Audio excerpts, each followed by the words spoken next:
Mastering Masonry, a step-by-step guide to understanding this phrase. Hello everyone, and welcome to our English language learning series. Today, we're going to explore the phrase, mastering masonry. This phrase is not just about bricks and mortar. It's a metaphor for skill and expertise.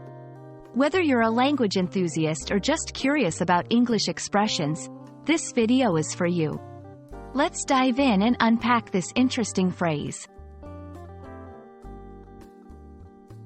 Mastering masonry is a phrase composed of two key parts, mastering and masonry.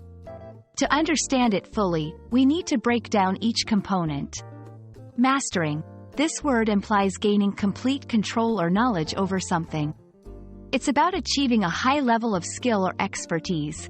Masonry. Masonry refers to the building of structures from individual units, typically bricks, stones, or concrete blocks. It's a craft and an art form. So, when combined, mastering masonry metaphorically means achieving a high level of skill or expertise in a particular field or activity.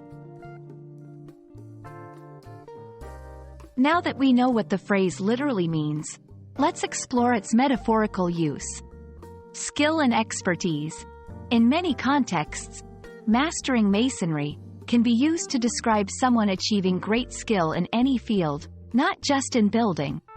Patience and dedication. The phrase also conveys the idea of patience and dedication, as mastering any craft, like masonry, takes time. This metaphor can be applied in various scenarios, from learning a new language to mastering a musical instrument.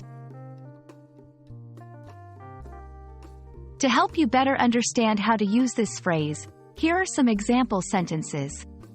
1. She is mastering masonry in her field of study, becoming the go-to expert. 2. John has spent years mastering masonry. Now, he's one of the best architects. Notice how the phrase is adapted to different contexts, highlighting expertise and skill. That's all for today's lesson on the phrase, mastering masonry. We hope this video has helped illuminate not just the literal meaning of the phrase, but also its broader metaphorical implications. Remember, language is not just about words. It's about the ideas and images those words conjure. Keep exploring and mastering the art of language. See you in the next video.